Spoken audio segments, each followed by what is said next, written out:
Grazi. Casey, please help Grazi get that.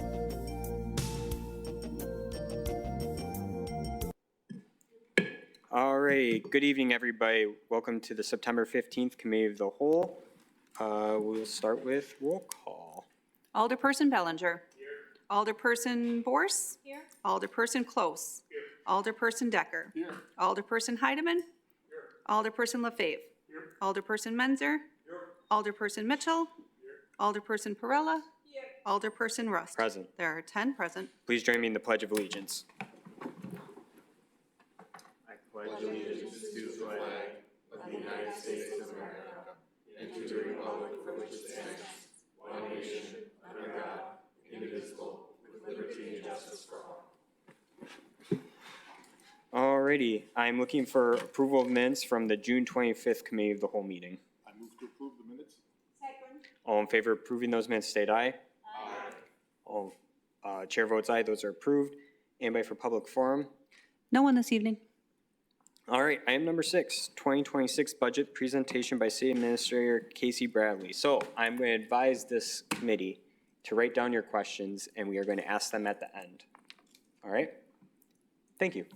All right, take it away. All right, thank you. Scott, can we pull the presentation up? All right, good evening. I was asked to get through this pretty quick, so if you have questions and we can't get them answered tonight, please follow up with me, or if you have questions afterwards, feel free to shoot me an email or Caitlin. Before I get started, I just want to thank Caitlin and Evan and Marie. We have spent a lot of time, and not nearly as much as the finance staff has, in trying to get through all of this. So initial budgets came back to us from departments on August 15th. And we've been working diligently ever since to try getting everything done. Our goal is to get a balanced budget. We're still in the budget process, so things are changing as we get more information in. We were balanced when we went home Friday. We had some things that have changed, so you're going to see we have about a $55,000 shortfall right now. We're working through that. There's still a number of things that are outstanding, but as we get more information, Friday we got the rest of our dental vision came in at a 12% increase, and we were projecting a 6% based on the feedback we're getting. So that changed, so we haven't had time to go back and try to look at different areas in the budget and where changes can be made. And then we also have a few other programs we're still waiting on, and I'll get into that in a little bit here. But we've met with all the department heads one-on-one to review every budget request, go through nearly every line item of every budget. Department heads obviously had to justify any additional requests, but we went through every line item, understanding all the changes. And then you'll see online, we've got the full line item budget. We're not here to discuss that. We don't want to make everyone go through. That took us about 2 weeks, 3 weeks to go through all of that with all our department heads. So this is just kind of a quick summary where we're at. We're about 51,114 not to balance yet. What we're still missing or still outstanding, we've got estimates in the budget, but the finalization of the Wisconsin Department Transportation aids, shared revenue estimates, including utility aid, expenditure restraint, manufacturing from the department, manufactured home values from the Department of Revenue, finalized assessed value. The Board of Review is September 9th and September 30th. They'll be finalizing, and then finalization of the wastewater treatment budget, and then our updated fee schedules. So additional review updates will occur until all figures are received. Notable changes in the 2025 budget. We have an addition of a 0.5 FTE at Uptown Social that is completely grant funded the way it's proposed. We have a reduction of our contribution to the Sheboygan County Economic Development Corporation and replace that with a full-time FTE. So that's cost neutral in the budget, but it still does leave about $10,000 of our contribution to SEEDC, but changing that and using more in-house staff as opposed to an outside organization. And then we have additional staff in the general fund, and we'll go through that once we get into the general fund. So refuse and sanitation, or refuse fund, so this is recycling and sanitation. Last year when we came in to discuss, we talked about increasing the fee $1 per year each year going forward. So you'll see that we're slowly reducing our expenses and covering them with the fee above and beyond where we started at. So the idea is that the recycling and refuse fund would then become self-sustaining. So we're proposing adding another $1 to the fee in 2026. And you'll see essentially the new revenue that's been generated and the ability to start backing out some of the tax levy that has been supplementing that since 2011, I believe. So this is the first fees and starting to make it more sustainable on its own. Facilities and Grounds Department, we're looking at a structural change. So we created the Facilities and Grounds Department last year and created the director position, moving that out from DPW and making it a standalone department. With that, the library kind of has its own staff independent of our other departments, and they've decided that they would like to move their staff under our building and grounds director as well. So in this budget, we're proposing a new structure where we move oversight and all the associated funding from the library fund over to the general fund, and then it would become part of that department. So it's essentially moving the staff, the personnel, and the budget from the library over. And they are going to be moving forward with a resolution authorizing that change, and with the understanding that if for some reason we decided to cut it, that funding and the personnel would go back to the library. So same thing we did with the finance position. Ultimately, we've moved finance over into the general fund and is currently handled through the finance department instead of an FTE there. The costs were shifted over to cover the costs. So the goal is cross-training, increased assistance among all buildings, easier reporting, tracking for building maintenance and cost history. And we were successful in, we had contracted services at the police department. We converted that to a position last year to a FTE rather than contracting out. And that's been going pretty well. I don't know, Kurt, we've had a little turnover in that position, but overall it's went pretty well, and the existing staff have been able to fill in the transition there. 2026 salary and benefits costs. Draft budget includes the following salary changes: non-represented step and cost of living adjustment. The COLA is 2.67. Last year when we updated the personnel policy, we benchmarked it against a standard, and the standard that we selected in the personnel policy was the Social Security Cost of Living Index that is set December 31st each year. So we're going off what the projected is, and our goal is every 5 years that we're at least meeting that standard. So they're projecting somewhere between 2.5 to 2.8. And it looks like it's just trended up a little bit higher now, but we're looking at 2.67 is what we've put into the budget. So we're right near that mark. The police union contract has a 3.5% increase in it. Fire has that 2 and 2 that was just approved as part of the meeting earlier this evening. And transit, we do have a placeholder in. Their contract, while adopted last year, had 2 years of prior negotiations in it. So we're in the 3rd year of that contract that expires December 31st, 2025. So we're going to be entering into contract negotiations with them. We have a placeholder in, but we don't have a negotiated contract, so we don't have a set amount in here yet. Wisconsin Retirement Fund, we had a pension increase. Health insurance premiums, as I stated, we just got the final amounts, so 9.3% on health insurance, and dental insurance, we were projecting 6%, they came in at 12%. So we can go back if there's any questions on salaries, but here's our projected impact on the budget for each of those.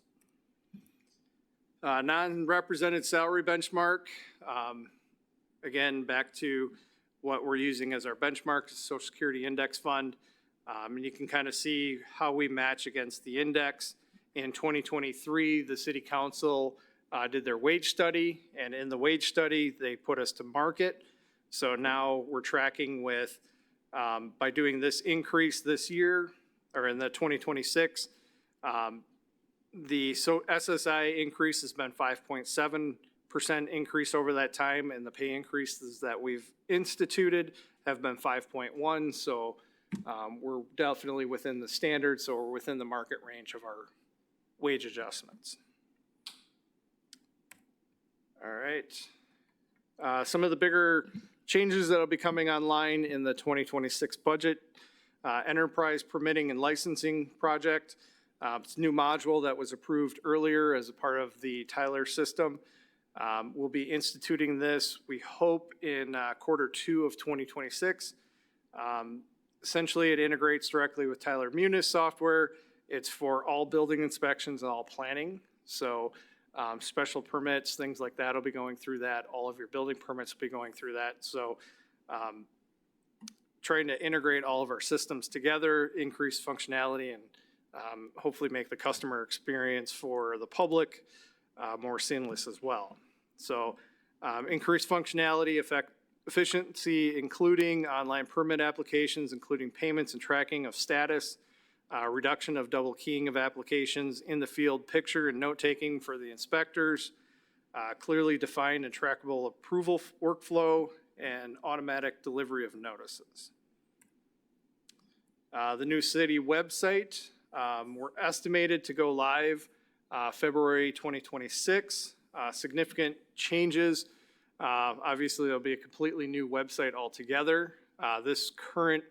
What we will be moving to is fully compliant with all the ADA standards. So in 2026, April, I believe it's 24th, 2026, all communities over 50,000 have to be fully compliant.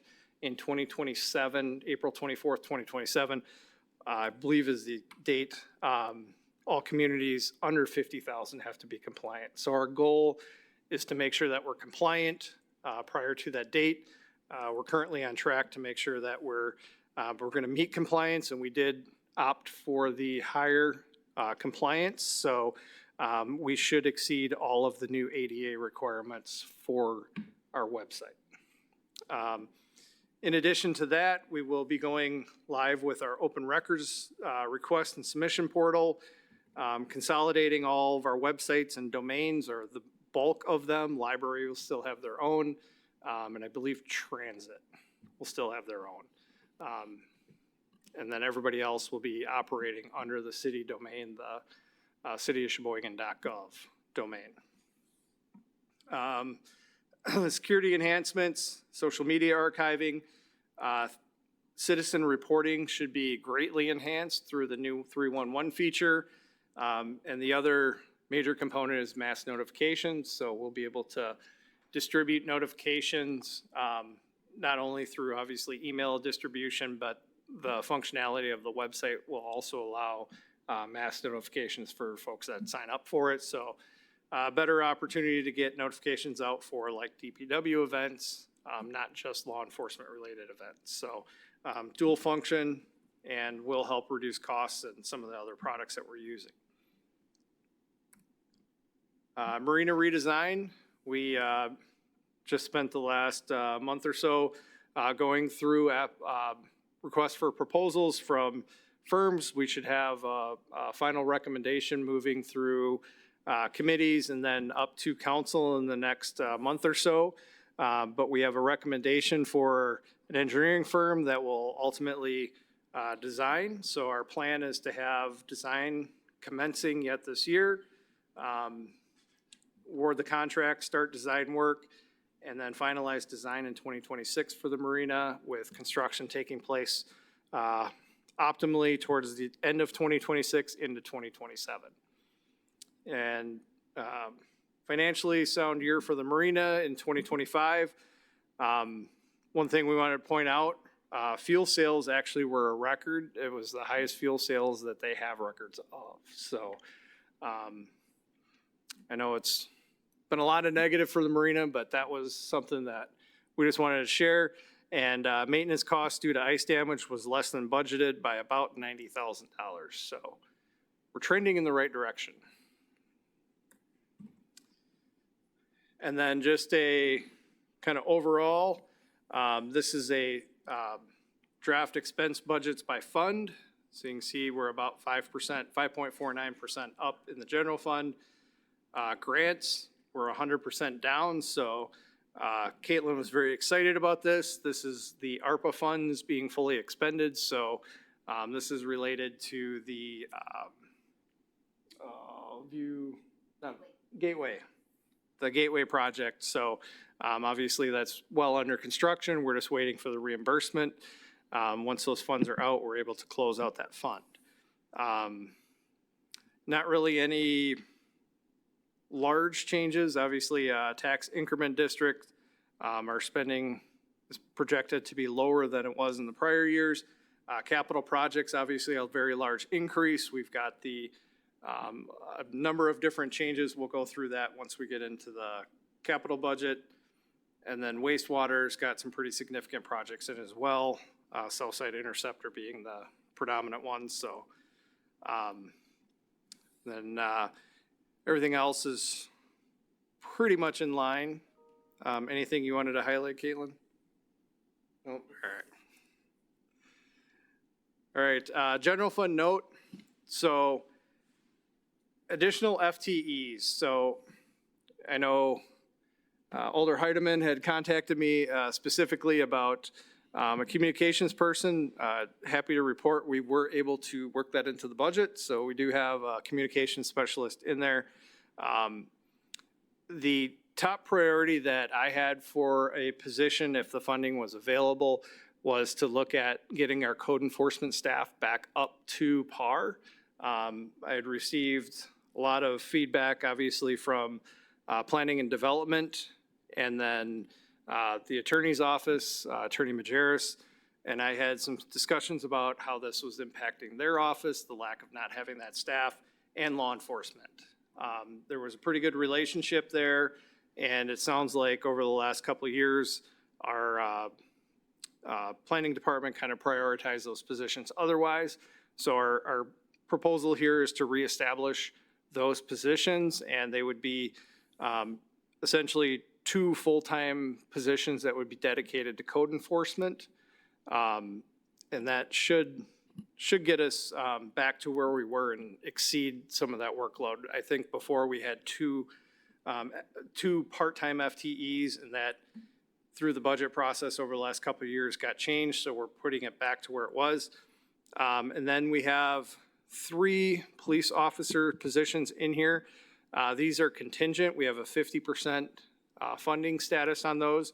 We did apply for a COPS grant, which is a federally funded grant. That's a 3-year grant where they'll fund about 50% of the positions, and then we're responsible for the other 50%. So with the growth that we know is coming, we made a priority to make sure that we were able to get this into the budget, and with the intent that if it's not funded, then we'll take that grant funding back, the 50%, the $150,000 that we have in there, we'll take that, put it back into capital.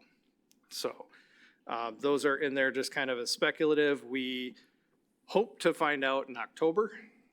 It's supposed to be this month.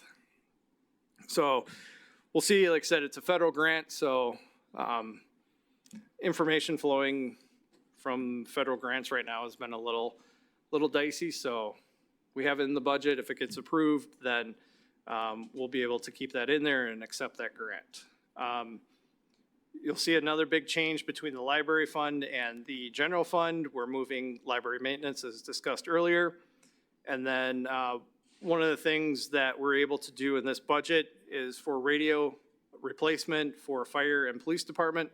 We now have it set up as a charge for each radio, kind of like we do with the computers. So what we've done in the IT fund is we've set up a charge for every laptop. There's a charge for every user, every laptop.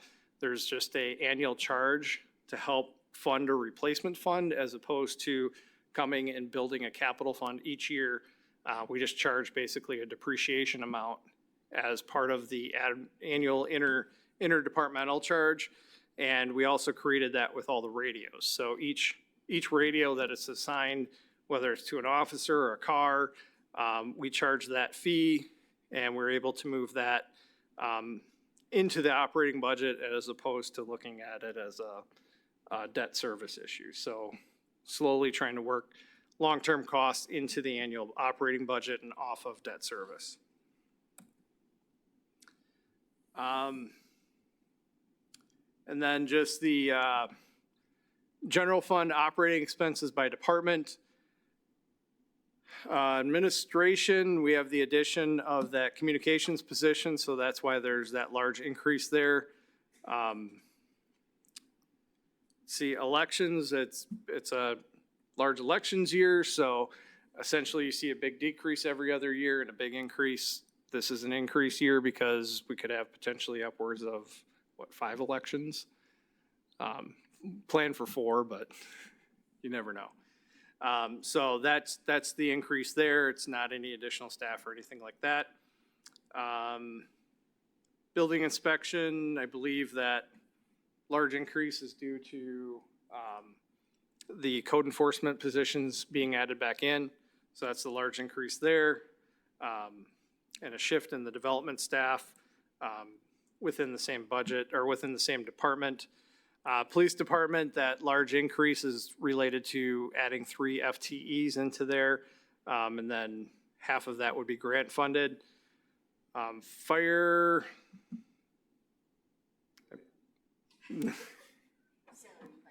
Salary and benefit, that's the largest portion there. Public Works Administration, I'll let Caitlin expound on that one. 45% increase. Yeah, pretty much we determined that there was some reallocations that were needed for some salary positions. So that's an increase. Since we have posted this budget, we actually have figured out that there's some that can go back to streets. So it was actually in wastewater previously, so it's going to be going to streets. So the high increase in public works admin, quite a bit of that will be going to streets. And that way too, they're direct, based on the state report, they're directly in function with the streets section of the report, which it actually helps our DOT aid too. So we're doing a reallocation, which will be in the next version of this budget. So that's a lot of those changes that are in here are actually reallocations. We went through and reallocated a good portion of our DPW department and almost all of our planning and development departments. So let's see. Capital projects. So total approved requests in 2025. We're about 82 million. In our previous 2026, we were projecting about 64 million. We're at 100 million for the 2026, what's been submitted by departments. Significant changes, obviously the addition of the police department expansion, public safety campus being pulled forward, and then an increase for road projects and wastewater, lakeshore interceptor. Those are projects that were projected to be done previously and just kind of drug out, so they've been in the plan. And same thing with, we had the Fire Station 3, Fire Station 2 projects in prior budgets. We haven't spent that money yet, so it's just rolling forward. So they're in the budget, but the new additions of new expenditures are gonna be the police department expansion. We had partially funded in there. Now we have the full, now that we have the estimate. And then the rest of the training side of that campus is in there as well. In the 26 capital budget, we have planning for a DPW storage building. The design portion of that. Building maintenance improvements at the municipal services building, DPW. We have building maintenance improvements at police department, public safety campus construction commencing, police department expansion, and then the remodel of Station 2. We have as we've discussed, and when the presentation, we have them slated in here. Obviously, nothing will be done until the projects are approved by council, so at this point, this is just where we're projecting them. If council decides to do something differently, obviously that plan will change, but that's how we have them for now. Police department, we just have the normal vehicle rotation, and so no real changes took place in their vehicle rotation. Fire department, yeah, we didn't get the vote in there, so. Meeting adjourned. So the boat didn't survive the request, but we have dive equipment, replacement of fitness equipment at the various fire stations, turnout gear replacement, updating some of the older station furniture. We do have the large item for them is going to be the ambulance this year, a command vehicle, and then we have a firefighting rescue drone in there. The ambulance, unfortunately, we have our traditional cycle. It's about 3 years from when this is approved. We make the payment. It's about 3 years before we actually get the fire truck or the ambulance. So we have a great need for it now. We've had some issues with the replacement not holding up very well, but it's going to be 3 years once we approve this before we actually get it. So it's unfortunate of the supply chain right now. Parks and Forestry, we have dog fencing. I believe this is the last year of our dog fencing projects. We have the Park Road reconstruction, the Maywood Trail Bridge replacement. We're going to go through another parks assessment plan, and then we've got Evergreen Park Forest Plan and Park Sign and Replacement Program. And then we also have another cycle of our ADA infrastructure throughout the parks. That's just in every 2 years we do a program where we update and get different areas into ADA compliance.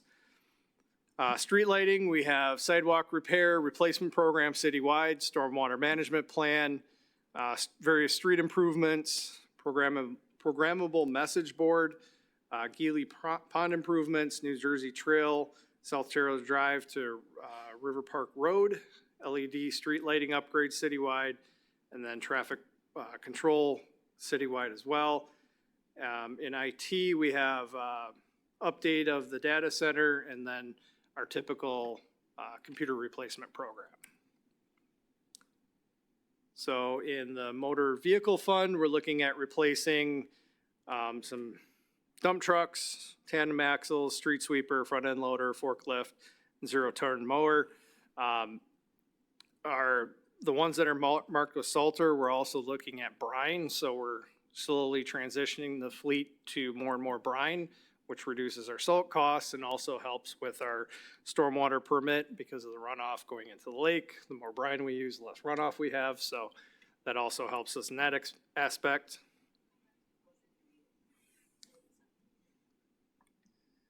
Okay.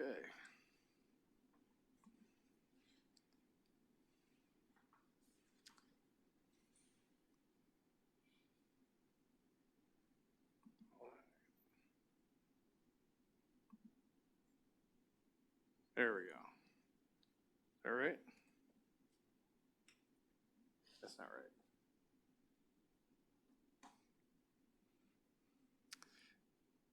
Sorry, we're just getting these finalized. So for our TID projects, we do not have any acquisition of land projected in TID 18, but we do have property purchases in the project plan for TID 21. We have the Commerce Street Riverwalk construction, and we have the Harbor Center Marina revitalization and repurpose, and then we have Gartman Farm moving forward as well. And this is probably our biggest increase, our 2026 street projects. We're looking at nearly doubling the amount of work we did from prior years. In 2025, we had about 4.5 million in street projects budgeted. In 2026, we're looking at 7 million. We're we're looking at South 18th Street reconstruction, Whedon Creek to Sunnyside Avenue. Erie Avenue, North 19th to Taylor Drive.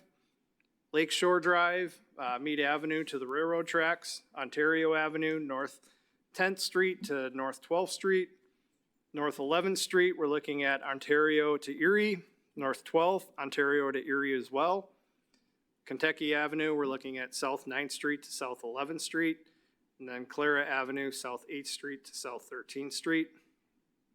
And the sidewalk replacement program, we've budgeted $290,000. We had $90,000 left over from the 2025 budget, so we're rolling that over and keeping it in the sidewalk program as well. And then our stormwater management plan, we have $250,000 in projects planned there as well. And then our in-house street projects, we're looking at South 20th Street, Georgia Avenue to Indiana, Dillingham Avenue, South 8th to South 12th, South 7th Street, we're looking at Mead Avenue to Union Avenue, North 16th Street, we're looking at Salem Avenue to Superior Avenue, Ontario Avenue, we're looking North 10th to North 12th Street, North 11th Street, we're looking at Ontario to Erie, same on 12th again, and then Division Avenue, we're looking at North 15th to North 17th Street. Wastewater capital funds, again, this another heavy year for them. Point out Southside Interceptor, that's been one that's been in the budget for a number of years. It's rolling forward, and our intent is to have that project under construction in 2026. So design is nearly complete, and that's been planned for a very long time. So we hope to have that final approval from the DNR and moving forward very soon. Next steps in the budget, we're looking at September 15th, draft budget documents will be posted on the city's website. September 30th, updated proposed budget on the city's website, matching budget resolution. Another committee of the whole on October 14th, final review of the budget and capital plan and referral back to council. And then November 3rd, looking at council adopting the 2026 budget resolution and the 2026 to 2030 capital plan. I think I hit your timer. A little off, sorry. You're good. All right, any questions for Administrator Bradley and the budget? Thank you. Alder Perella. Thank you, Chair. Will you please share this presentation? Thank you, much appreciated, so it will be Yeah, we'll put it on the easier. website so the public has it and we'll email it out to council. Thank you, thank you very much. I have one question. The capital, so the slide you had on capital projects, maybe the first or the second, you said that, so the capital project amount to about 82,025,000, and that an increase from 64,538,000. Right. So what do you mean with in previous? Can you go back, please? Yep. Can you pull that back up? Here we are. So what do you mean with the total request in previous? There we go. This slide you're referring to? Yes, please. Okay. So in 2025, we had total requests in 2025 for 82 million, and that was what was budgeted. And then in the 2025 capital plan that we adopted this year, we had 64 million planned for 2026. Now, the 2026 is 103 million. Not all of that is new. So there's projects that are rolling forward, like in this instance, you know, in 24, 25, and 26, we had budgeted for the fire station project to be moving forward. That got delayed, so now we're rolling those amounts forward into the 2026 budget. And ultimately, when you look at it, they're spread out over 26, 27. And same thing with, you know, we're seeing that on the wastewater side with the Southside Interceptor. Those have been long-standing projects. They're not new projects, but they just didn't get started or delayed. for whatever reason. So there's a number of projects like that that are just getting moved forward. They're not new spending. The new things, like we pointed out, are the addition of the police department expansion, public safety campus pulled forward, increase in road projects, and wastewater lakeshore interceptor are all pulled forward projects. So it's not new spending, it's just spending that hasn't occurred that was planned. That it hasn't occurred, or that we had already put in the 5 years plan for 2026? We had put in, so like in the case of the fire stations and in the South Side Right. Interceptor, we had all planned that that would start, in 24, 25, and they didn't. So now it's not new plan spending. That new plan spending is gonna be like the police department expansion or the public safety, the training component of it. We didn't have any estimate in there for that. So now that's all in there based on what we know today. Finance Director. I think it also is important to point out that we had a higher proposed debt service issuance for 2025, for example, but because we know that those projects aren't going to occur during this time, we don't want to borrow too soon and be paying interest and everything on money that we're not utilizing. And there's also restrictions on how quickly we need to spend that. So that's why some of those projects come back. So our initial debt estimate for 25 was higher. It ended up lower, which then makes it kind of pull forward to 2026. Just one more question. When you say that the budget there is only $50,000, right? That includes everything, right? I mean, the capital projects as well. You balance the budget including everything. So- Are the expenses forecasted within the capital projects part of the budget, considered part of the budget, and therefore it's all balanced? No, so capital, it depends how you want to look at it. So we don't look at it that way. We don't want to use debt service to fund operations. So we look at the general fund, and we want to make sure that that's balanced when we get to our final budget, so we're not using fund balance. And we're never going to recommend, I hope not, that we would fund any like salaries and wages or benefits of operations with capital or with debt service. So what we've, if you look at each project, we've got a proposal, whether it's TIF funding or debt service or grant funded. There's a multitude of sources on how we fund capital projects. So those are in each of the capital worksheets that I believe those all got posted online earlier today. So when we're saying we still have that imbalance of about 51,000, that is based on the general fund, because each of the other funds are special revenues that have, whether we do put tax dollars in some of them and we don't put tax dollars in some of the other ones, those ultimately get balanced on their own, separate from the general fund, which is essentially property tax is the main revenue source. So our goal is to make sure that we're operating within the means that are available to us. We don't have the capacity really to increase property taxes. We do that, property taxes fund debt. So when we issue debt, we try to manage that to keep that levy as level as possible. But for operations, what we're focusing on is using available resources and make sure that we're bringing a balanced budget before you. Thank you very much. Director Krieger. I'm all good. Oh, all right. Alder Bellinger. Thank you, Chairman. I've got a few questions here. First one, SCEDC, that reduction, what is that amount? Right now, the city's been paying about $100,000 for, close to 20 years, I believe. So a number of alders had approached me about how we're utilizing that. We've been looking at that for the last, 2 years, and we're not really using them a lot. We attempted to, and it didn't work out. We ultimately ended up using staff in-house. So our proposal is to reduce the contribution from $100,000 to $10,000 and use that $90,000 that was budgeted, use that to replace with in-house staff.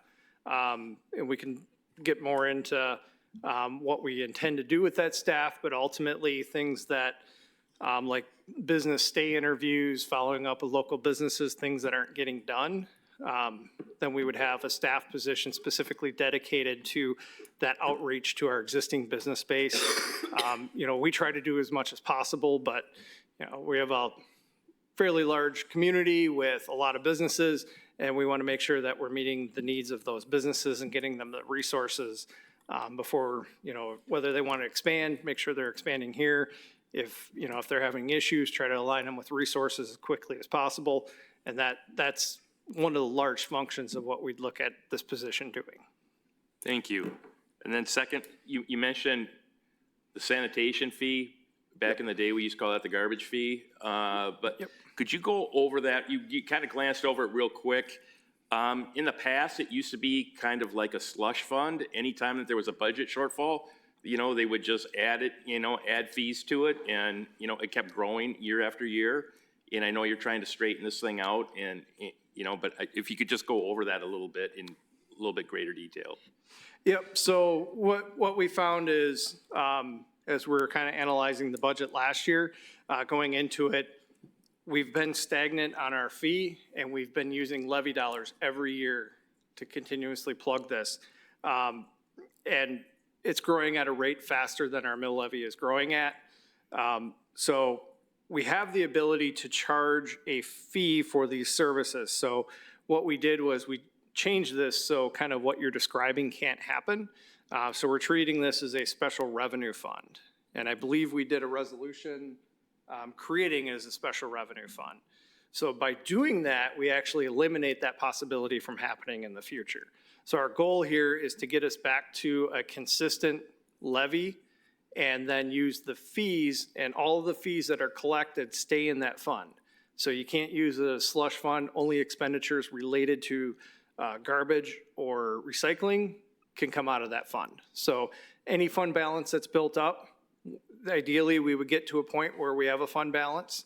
And then once there's a fund balance, we don't have to increase fees. We can manage it that way. We're still going to have a certain amount of levy that goes in there, but what we're trying to do is get that back to where it's manageable. And that's why we proposed phasing this in so that we can, make sure that we have this service available to the public and maintain this service for the foreseeable future. And by setting up as that special revenue fund, we ensure that doesn't happen, because the special revenue fund requires that the revenue generated for that activity has to be spent on that activity. So we can't take that funding and put it somewhere else in the budget. Thank you. And then just a question on the open records portal for the new website. Will the police be part of that, or are they going to have their own open records? I mean, because I know that this kind of split off between this, they have their own right now. So I was just kind of wondering how that was going to be handled. Yep, so police department is very much involved in this. The entire intent of what we brought forward was to consolidate services wherever possible. We will have one system, and the way we've set this up, we're currently going through the setup of this. So right now, myself, Marie, Attorney Majerus, the police department, I believe Cass is going to be the administrator, and obviously Chief Zemple will be an administrator. So, and Meredith and whoever her designees are will be set up as administrators of the open record system. So essentially, you can go to one location and you request an open records from any department, council, whoever they want to make their request of. And then from the administrator standpoint, when they select a department, if it's, say they want to open records request council, we would then assign it, and it would send an email to you as council members that somebody wants your records, letting you know. And then obviously IT is also administrators on the account. So we can assign them tasks within it. So it just makes it much more interactive, and it shows where status is. So we're able to communicate with requesters directly through that portal, and we can see where all the statuses are. One of the other sides of this is all records we can then publish. So we get a lot of repeat requests. So we're able to publish those, and when folks, you get 10 requests for the exact same thing, we can just say we fulfilled it, here it is, and we no longer have to follow up with those multiple requests. So, and it's all documented. Should make it a lot more efficient and help us be able to stay on track and on top of records requests. Through our city ordinance, department heads are the custodian of their records. And through the system we currently have, it's very fragmented and they're not really able to garner access to their records. So this will help us get that more organized and ultimately get to the point where we're fulfilling open records in accordance with our ordinances and ultimately state law. Thank you. Just one final question. The council last year funded the design work for the pedestrian bridge, and I know Alderman Mitchell is very curious of where that stands and if that is going to become when we can expect to see the work start on that. So work is underway on that. Obviously, this is a very complex project because you have federal funding tied to it, and then you're going across a navigable waterway, so we're dealing with the Corps and we're dealing with the DNR, and to make matters even more fun, it's a former Superfund site. So even taking core samples drew out. If Director Peterson or Engineer Chump want to talk a little bit, but we've got some work done. And I'll let you elaborate.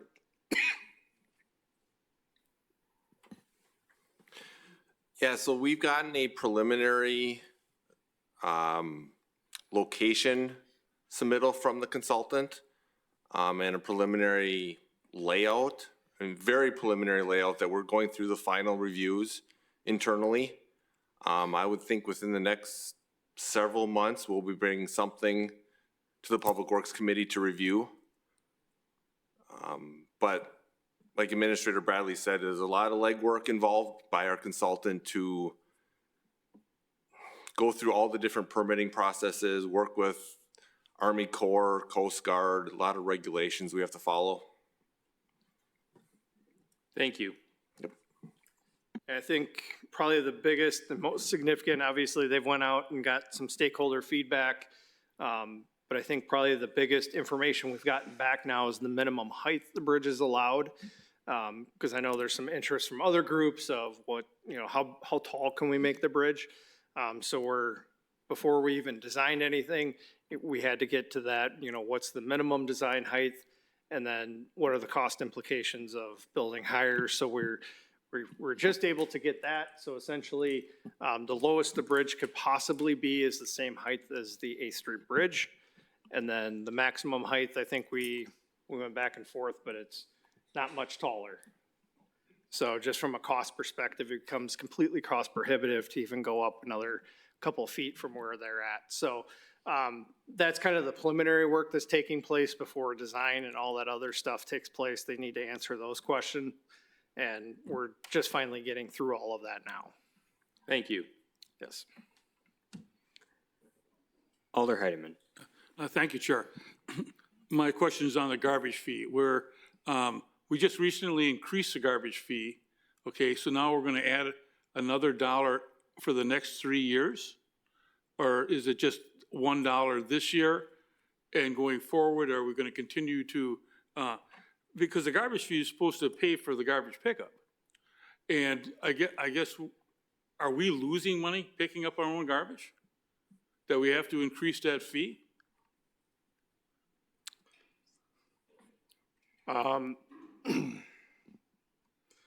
So kind of loaded question. You hadn't increased the fees for, about 9 years. So you had a contract for, obviously we pick up and then we have to dispose of it, right? Mm-hmm. So we've not increased that fee at all. And what's happened is more and more tax levy every year. So what we're looking at is to get back to where we're kind of where we started at. So we're still putting in tax dollars. We're not proposing elimination of tax dollars going into this. What we're trying to do is slow that growth of the amount of tax dollars because it's outpacing net new construction to where we can't keep up with it. So what we've proposed is, I believe it was a 5-year phase-in where we add $1 per year. But what we're doing is every year we're looking at that because as we build more housing, things like that, we're getting more users. And we want to make sure that we're not overcharging and we're taking in more and bringing in, using less tax dollars than what we need to be putting in there. We're just trying to slow that growth. So we're going to continue to monitor this and propose each year based on if there's need and we're projecting a need that we would do that. But this, by setting it up as that special revenue fund last year, we ensure that 100% of that money stays in this fund and it doesn't go anywhere else. Okay, and the amount of that fund does pay for our garbage pickup. It covers all the expenses in the car. Because you have to remember, John and I were both around when they first came up with the garbage fee. Yep. And they told us it was gonna sundown, we weren't gonna have to have it anymore. And again, I've got no problem paying a garbage fee, but I wanna make sure that what we're paying is paying for what the product that we're getting. Yep, so this is actually paying for your garbage and recycling. So collection of both. So, yeah, we're looking at, increasing it $1 per year because we didn't want to put it all on. So we understand that, we're all going through price crunches and we don't want to put all that onto the taxpayers all at once, because we're all absorbing it. So our plan is to phase it in incrementally and then continue watching as we get more and more customers on there and that starts shifting it to where it's more self-sustaining. It could get to a point where we don't add, extra fees until it's needed again. So the plan is to create more of a sustainable fund. The plan is not to remove property taxes from this, but continue supplementing as much as needed, but try to make it less of a burden on the general levy as possible. Okay, one other question then, and the cost of cleaning the library, is it more expensive for us to clean the library, or was it less expensive for the library to have that cost? It's the same cost. So, it's the exact same cost, is it? Yeah, so the intent was a couple fold on why we created the maintenance department last year is, so instead of having 10 different vendors providing, whether it's services or supplies, consolidating that all into one department that becomes responsible for all of the ordering, then we can get better pricing on bulk ordering and have more consistency so we don't have all these different vendors charging different prices and inconsistent products between departments. We're able to do that. And what we found has been very successful is we cross-train all of our maintenance staff and custodial staff to the other facilities. And so if we have, a situation where we have a vacancy at the police department, we can take, our maintenance person from City Hall and they can fill in. And we're seeing that working very well and it's actually saving us money. So we've been doing that to some extent with the library, but ultimately the library board's in control of the library staff. So by switching that over here, it's the same cost, but what will happen is now that library staff will start getting cross-trained at our other facilities that we're maintaining, and then they'll be able to fill in, and likewise, the other staff would be able to fill in at the library to make sure that we have that cross-coverage and cross-training. Okay, thank you. Yes. Alder Boris. Thank you, Chair. Regarding the fringe benefits, is that increase strictly related to the premium increases, or are there other things that are included in that? Fringe, in the, I forget which slide it was on, but I know it was related to employee costs.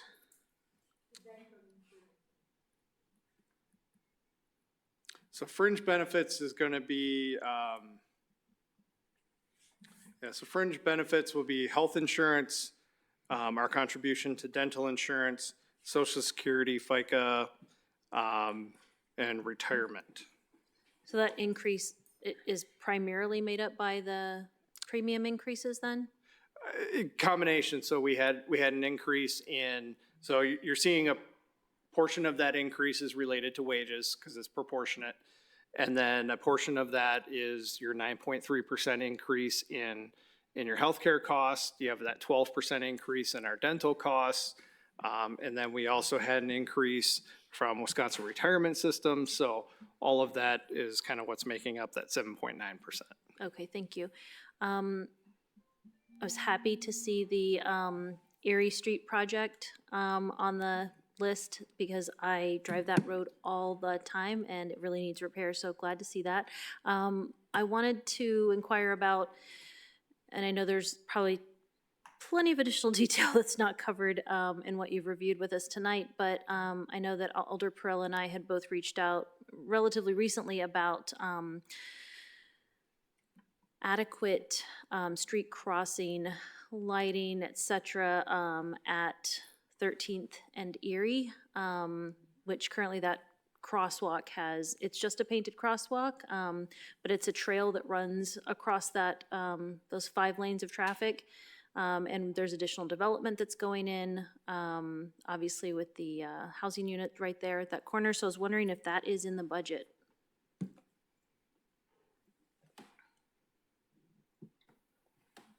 So yes, we have been looking into that because of several requests and emails coming from the orders. Kevin, city engineer and I have been in contact with a consultant just to get some ideas of what we may be looking at in terms of cost, the equipment type that would be most suitable for that location because you have 4 lanes of traffic. It's not a simple 2-lane where you can just get by with RFBs or whatever you do on the sides. It likely needs something to be over the roadway itself to give added notice to drivers because we don't want to create a situation where you have drivers driving one direction and another vehicle going alongside of them. They don't see it, plow right into a pedestrian. So we are looking into that. We are hopefully going to be getting some more information before long as to a accurate estimate on that. And then at that point in time, we'll have to determine how best to incorporate that. Okay, so there's no active line item or portion of the budget that would account for that expense next year? Not at the moment, I do not believe. Okay, thank you. So that's not to say that it can't be included in when we go out and do our financing. So if we want to include it and put it into a capital project and we haven't bonded for it yet, that's something that could be included, but we have to have the cost estimates before we can do that. Thank you. Alder Close. Thank you, Chair. After reviewing the budget, I just noticed that the streets maintenance account is down 1.4%, and I wanted to see if there was some efficiencies that were driving that lowering in the budget, if we were able to do more with less or something like that, or if there was a potential impact to how streets are being maintained in the future.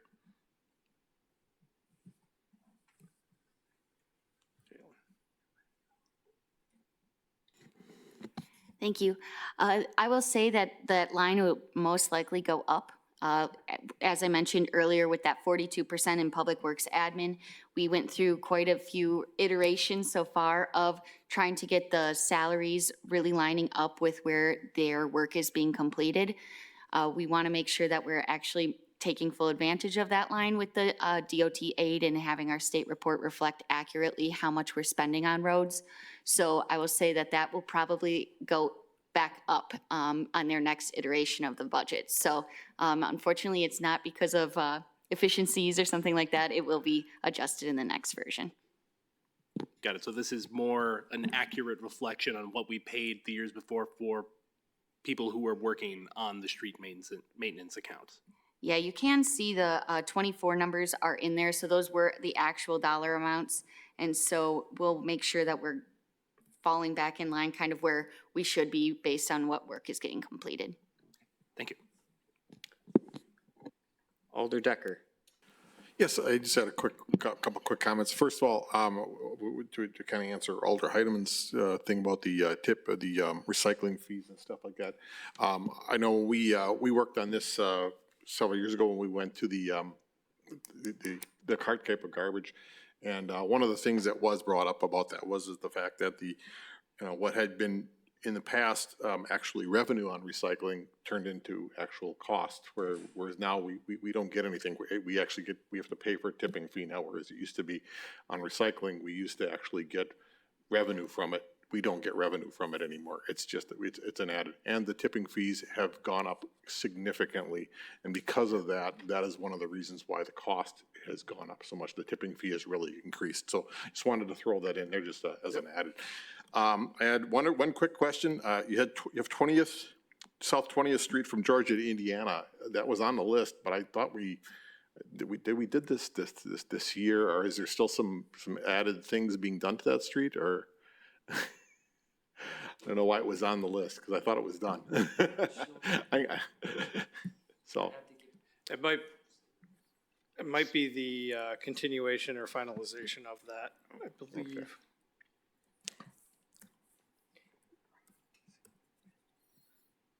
Yeah, Georgia to Indiana.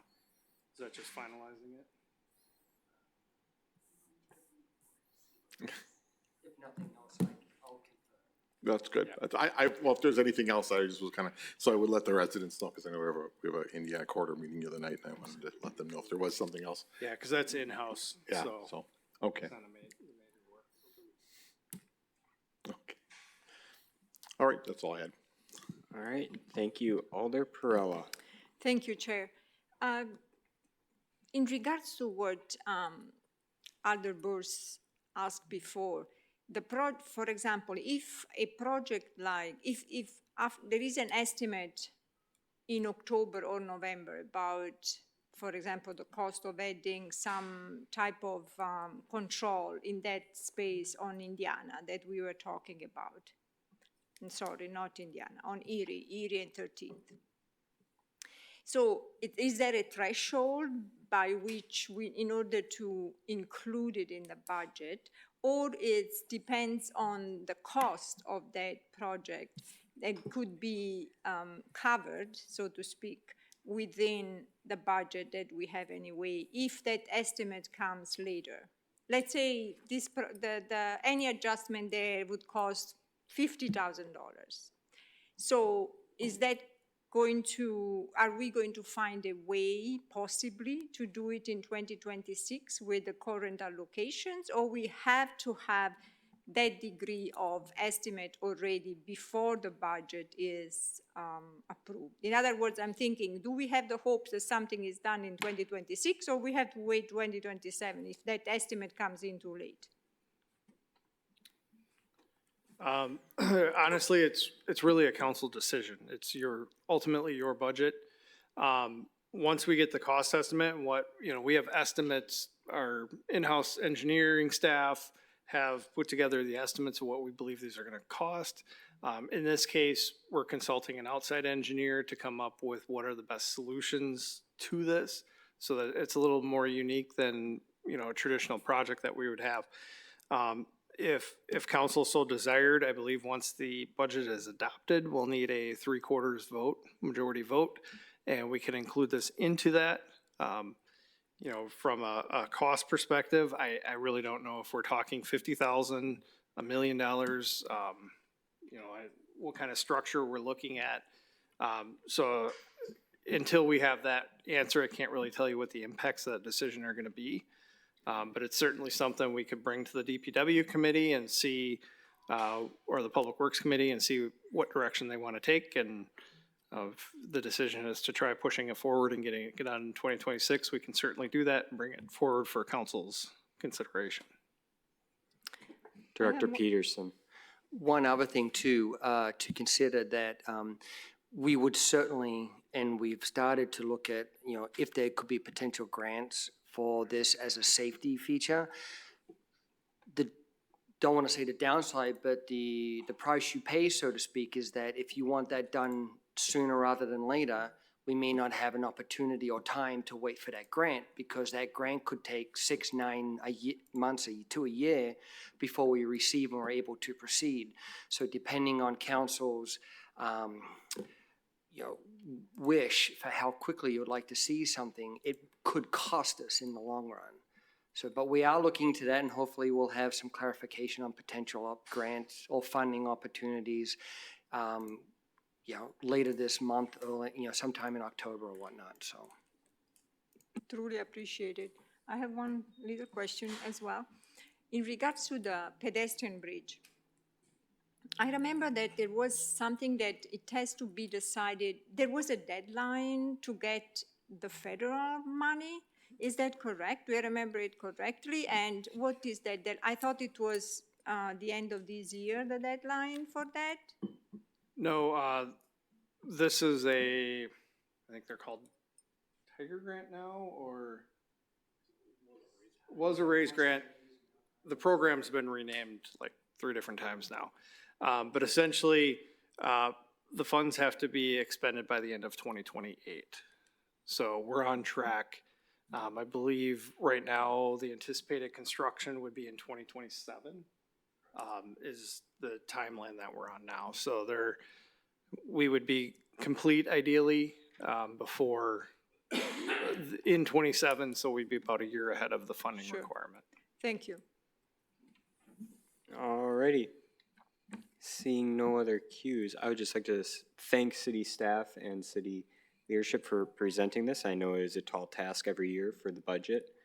But with that being said, our next scheduled meeting date will be October 14th, 2025. I'm looking for a motion to adjourn. Move to adjourn.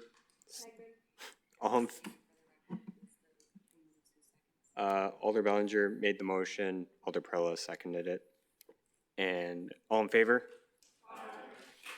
All opposed? Chair votes aye. We are adjourned at 8:53. Thank you, everybody.